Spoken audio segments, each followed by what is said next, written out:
Hello students, स्वागत है आपका एक बार फिर से। पिछले वीडियो में हमने कबीरदास जी के व्यक्तित्व और कृतित्व के बारे में जाना और उनकी जो साखियां हैं उन साखियों का अध्ययन किया। कबीरदास जी की तरह ही तुलसीदास जी की यहाँ कुछ साखियाँ कुछ दोहे संकलित हैं। उनमें भी उन्होंने नीति संबंधी ज्ञान संबंधी बातें कही हैं, जीवन जीने का मार्ग बताया है। तो पहले हम तुलसीदास जी के व्यक्तित्व और कृतित्व के बारे में जान लेते हैं। उसके बाद उनके द्वारा रचित दोहों का अध्ययन करेंगे। तो शुरू करते हैं। तुलसीदास जी तुलसीदास जी का जो जन्म है 1532 ईस्वी, उत्तर प्रदेश के वांदा जिला राजापुर गांव में इनका जन्म हुआ। इनके पिता का नाम आत्माराम, माता का नाम हुलसी देवी था। पिता इनके बहुत बड़े ज्योतिषाचार्य थे। तुलसीदास जी का जो जीवन है बचपन अभावों में, कष्टों में, संघर्षों में व्यतीत हुआ। बचपन की दुखभरी इनकी गाथा है। कष्टों के दौर से गुजरते हुए इनकी मुलाकात गुरु नरहरिदास या नरहरि नंद से हुई और उन्हीं से इन्होंने सनातन शिक्षा ग्रहण की। गुरु की कृपा से ही इनका विवाह एक नगर सेठ की कन्या रत्नावली से हुआ। रत्नावली अत्यंत गुणवती और रूपवती थी। तुलसीदास उनसे अत्यंत स्नेह रखते थे, लेकिन एक बार रत्नावली के द्वारा तुलसीदास जी को उत्प्रेरित किया गया। उस घटना से तुलसीदास जी का मन राम भक्ति के प्रति जागृत हो गया और तब से ही तुलसीदास जी राम भक्ति में लग गए और ऐसे राम भक्ति में लगे कि हमेशा हमेशा के लिए राम के भक्त होकर रह गए। तो तुलसीदास जो है भक्ति काल की राम भक्ति काव्य धारा के श्रेष्ठ संत कवि हैं, समाज सुधारक भी हैं, क्योंकि इन्होंने तत्कालीन समाज को एक नया मार्ग दिखाया। लोकनायक भी इनको कहा जाता है।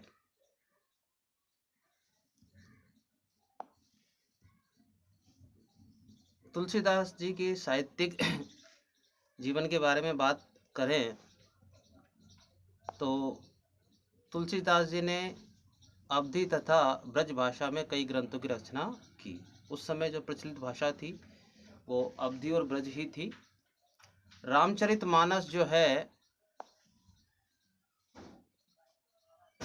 इनकी प्रसिद्ध रचना है।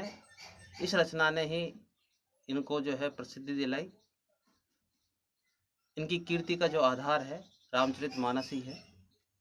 इसके अलावा अन्य ग्रंथ भी इन्होंने लिखे, जिनमें विनय पत्रिका, कवितावली, दोहावली, गीतावली, कृष्ण गीतावली, बरवे रामायण, रामलला, नहशु प्रमुख है। तुलसी के काव्य में समन्वय की भावना सर्वोपरि है।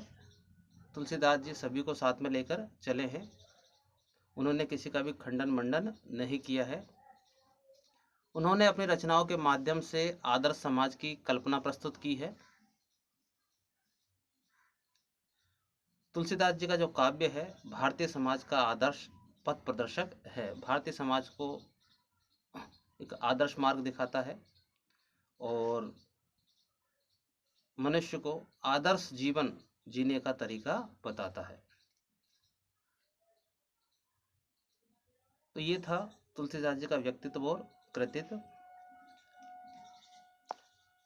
बढ़ते हैं उनकी रचनाओं की ओर जो पाठ में संकलित की गई है। तो देखिए,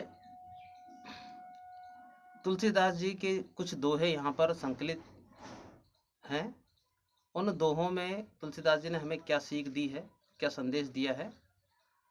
तो तुलसीदास जी ने एक बात ये बताई, काम क्रोध दुर्गुणों से दूर रहना चाहिए।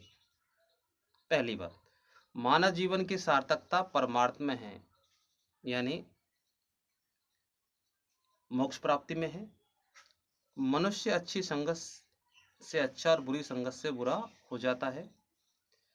सबको हिलमिल कर रहना चाहिए और समय प्रतिकूल हो तो चुप रहना ही श्रेष्ठ है।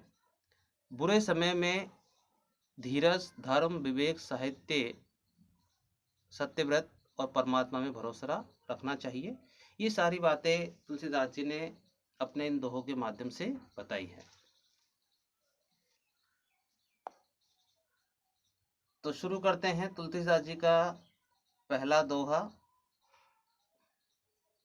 यहाँ दोहे की शुरुआत करने से पहले दोहों के संबंध में कुछ बातें मैं आपको बता दूं। ये सभी दोहे ब्रज भाषा में हैं।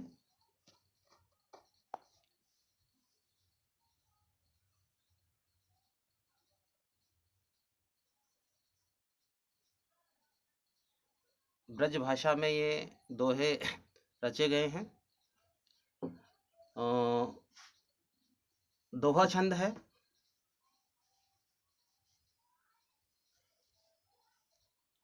और सभी दोहों में उपदेशात्मक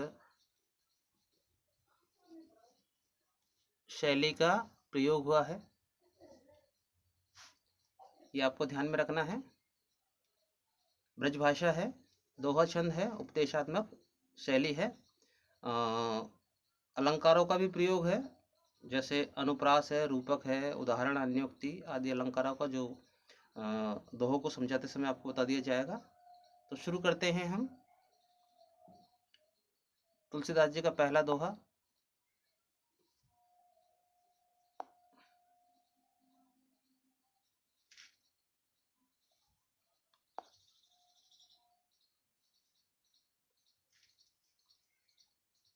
काम क्रोध मद लोभ रत, गृह आसक्त दुफुरूप, ते किमि जाने ही रघुपति ही, मूड परे भव कूप।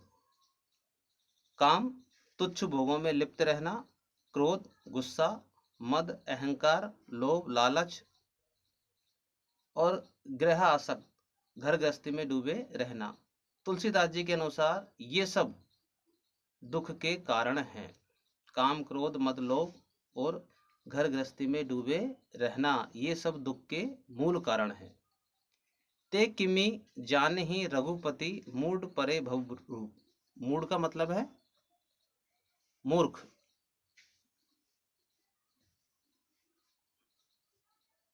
भव यानी संसार,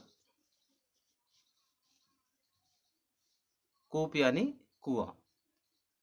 तो तुलसीदास जी काम, क्रोध, मद, लोभ और ग्रहाशक्ति को दुख का कारण मानते हैं। ऐसे जो मूर्ख लोग हैं वे भवकूप संसार रूपी कुएं से पार नहीं निकल सकते। कहने का मतलब ये है कि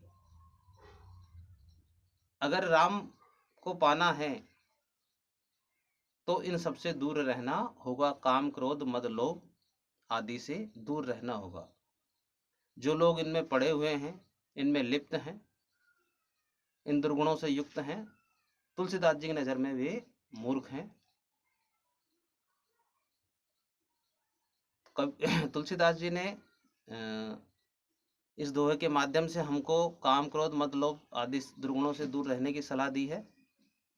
और राम भक्ति पाना है, राम को पाना है, तो हमें इन सब से दूर रहना होगा, तभी हम जो है उन्हें प्राप्त कर सकते हैं।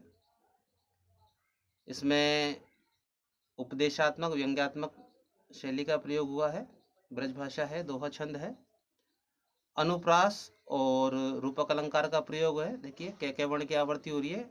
काम, क्रोध और भवकूप यानी संसार रूपी कुआं, तो यहाँ रूपक अलंकार है।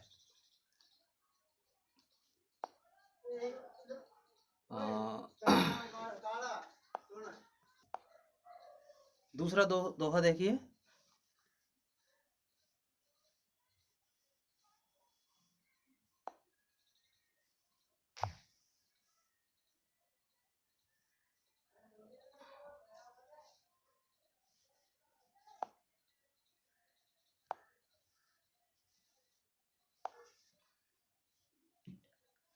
कहिवे कह रसना रची, सुनवे कह किए कान, धरवे कह चित हित सहित, परमार्थी सुजान।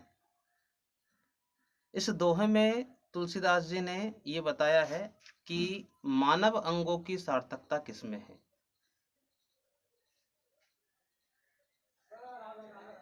रसना, वाणी,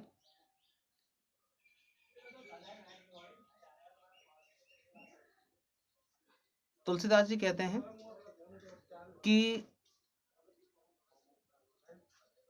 वाणी की सार्थकता बात कहने में है, कानों की सार्थकता अच्छी बातों को सुनने में है, और चित्त मन की सार्थकता अच्छी बातों को ग्रहण करने में है।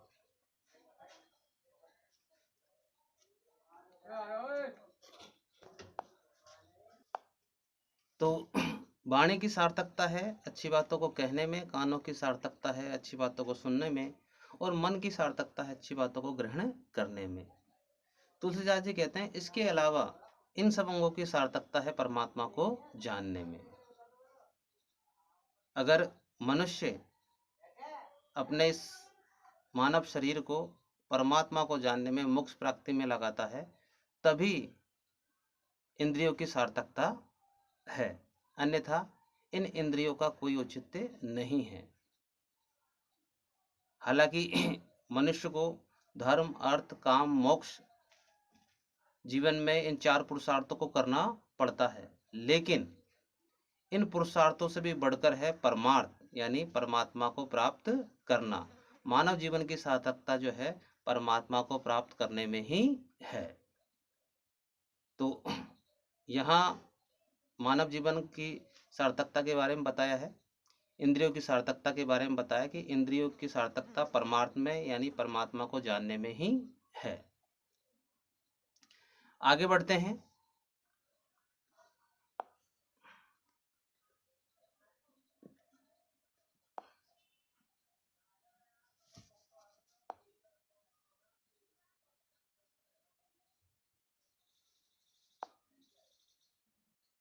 तुलसी भलो सुसंग ते, पहुँच कुसंगति सोई, नाव किन्नरी तीर असी, लोह बिलेकुई लोई। पोछ, पोछ का अर्थ होता है बुरा। नाव, नाव का अर्थ होता है नाव।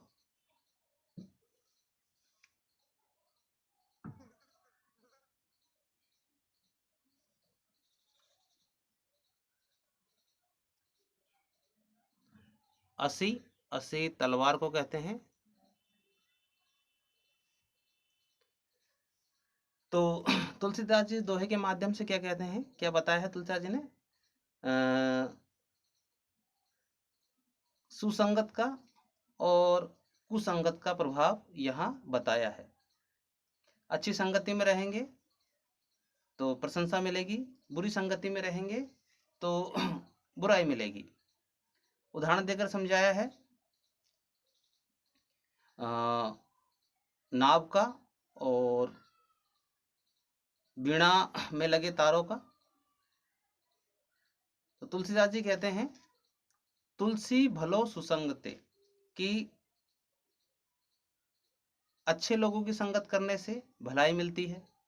पोज कुसंगति सोई, और बुरे लोगों की संगति करने से बुराई मिलती है। जैसे नाव और किन्नरी, किन्नरी एक वीणा होती है, तो नाव और किन्नरी वीणा में एक अच्छे किस्म का लोहा प्रयुक्त होता है, वही लोहा तीर में और तलवार में प्रयुक्त होता है। नाव में लगे लोहे की और वीणा में लगे लोहे की प्रशंसा होती है, क्योंकि वो अच्छे कार्य के लिए हैं। तीर और तलवार में भी वही लोहा लगा होता है, लेकिन उसकी बुराई होती है क्योंकि वो गलत कार्यों के लिए है, अच्छे कार्यों के लिए नहीं है। तो जैसी संगत में रहेंगे वैसा ही प्रभाव हमारे जीवन पर होगा। अच्छी संगत में रहेंगे प्रशंसा होगी, बुरी संगत में रहेंगे बुराई होगी।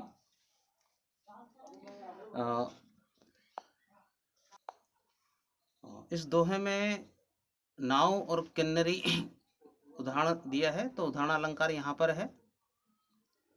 उपदेशात्मक शैली है, वही दोहा छंद है, ब्रजभाषा है। आगे बढ़ते हैं।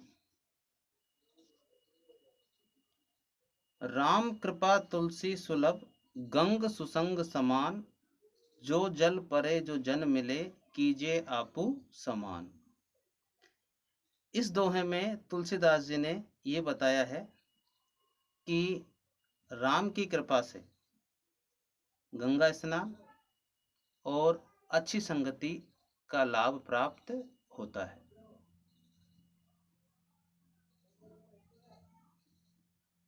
जैसे गंगा के जल में कोई चीज मिलती है तो वो पवित्र हो जाती है, वैसे ही जब हम अच्छे लोगों से मिलते हैं, अच्छी संगति में रहते हैं, तो हम भी अच्छे बन जाते हैं। यानी कि गंगा स्नान से हर चीज पवित्र हो जाती है और अच्छी संगति से हमारा मन पवित्र हो जाता है, और ये सब राम की कृपा से ही हमें मिलता है। उसकी कृपा के बिना गंगा स्नान और अच्छी संगत मिलना संभव नहीं है। यहाँ भी उपदेशात्मक शैली है, अनुप्रास अलंकार का प्रयोग हुआ है, ब्रजभाषा है। आगे बढ़ते हैं। तुलसी या संसार में भांति भांति के लोग, सबसो हिलमिल चलिए नदी नाव संयोग।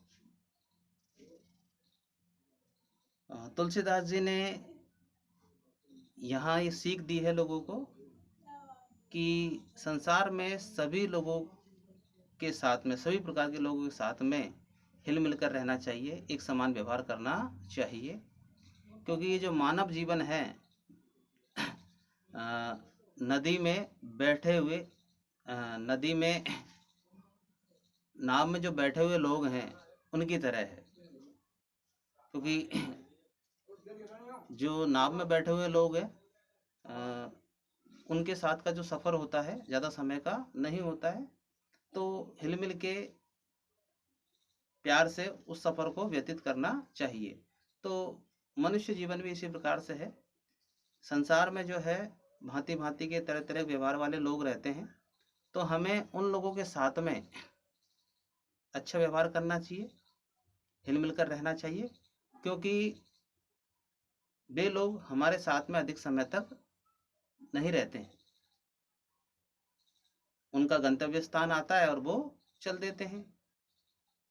एक दिन संसार से सबको जाना ही है, तो फिर अनुचित गलत व्यवहार करना बेकार है। तो तुलसीदास जी ने सभी के साथ में समान व्यवहार करने की, अच्छे व्यवहार करने की सीख यहाँ पर दी है। आगे बढ़ते हैं।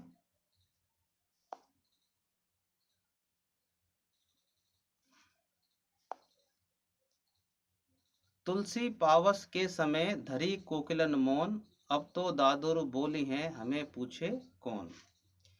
इस दोह में तुलसीदास जी ने ये कहा है कि जहाँ मूर्खों का सम्मान होता है वहाँ गुणी व्यक्तियों को चुप रहना चाहिए।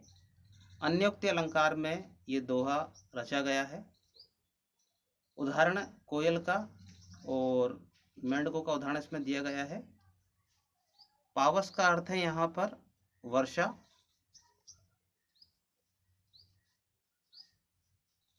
और दादुर का अर्थ है यहाँ पे मेंढक। तो तुलसीदास जी कहते हैं कि तुलसी पावस के समय धरी कोकिलन मौन, यानी वर्षा ऋतु के समय कोयल जो है मौन धारण कर लेती है, क्योंकि उस समय मेंढक ज़्यादा बोलते हैं। देखा होगा ना, बारिश में मेंढक टर्राते हैं, टर टर टर टर। तो कोयल की जो मधुर वाणी है उसको कोई नहीं सुनता है, मतलब वो मेंढकों की टर्राहट में दब जाती है, उसे कोई नहीं पूछता है। ऐसे ही जहाँ मूर्खों का राज होता है, तो वहाँ सज्जनों को, अच्छे लोगों को, गुणी लोगों को मौन रहना ही श्रेष्ठ है। मूर्खों के सामने चुप हो जाने में ही भलाई है, नहीं तो मूर्ख आपकी चलने नहीं देंगे। मूर्ख व्यक्ति हमेशा अपनी अपनी बात रखता है। तो ऐसे स्थान पर विद्वान को जो है मौन धारण कर लेना चाहिए। यही सीख सलाह तुलसीदास जी ने इस दोहे के माध्यम से दी है। अंतिम जो दोहा है, इसमें तुलसीदास जी ने कहा है, तुलसी असमय के सखा, धीरज धर्म विवेक, साहित्य साहस सत्यव्रत, राम भरोसो एक। तुलसीदास जी ने कहा है कि भाई संकट के समय जो है इन्हें सदा अपने साथ में रखना चाहिए, क्योंकि संकट के समय ये ही हमारा साथ देते हैं। तो कौन कौन है? सखा। सखा का अर्थ है यहाँ पे मित्र। धीरज, धैर्य, धर्म, विवेक, साहित्य, साहित्य का मतलब है साहित्य,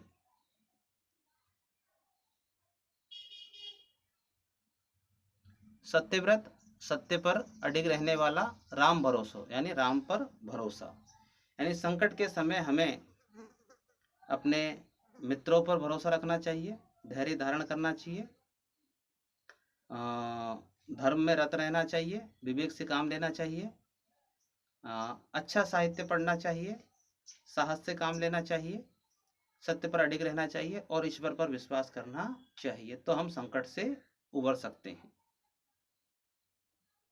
तो संकट के समय ये सारी बातें तुलसीदास जी ने जो बताई हमको याद रखनी है। मित्र को परखना चाहिए, मित्र का साथ देना चाहिए, धैर्य धारण करना चाहिए, धर्म में रत रहना चाहिए, विवेक से काम लेना चाहिए, अच्छा साहित्य पढ़ना चाहिए, साहस रखना चाहिए, सत्य पर अडिग रहना चाहिए और ईश्वर पर विश्वास करना चाहिए। तो संकट से हम उबर सकते हैं। यहाँ भी ब्रज भाषा है, उपदेशात्मक शैली का यहाँ प्रयोग किया गया है। तो आशा करता हूँ आपको ये दोहे समझ में आ गए होंगे और आप इनको अपने जीवन में ग्रहण करेंगे। तो आज के लिए इतना ही। अगले वीडियो में राजियारा सोरठा के बारे में जानेंगे। तब तक के लिए इजाज़त दीजिए। धन्यवाद।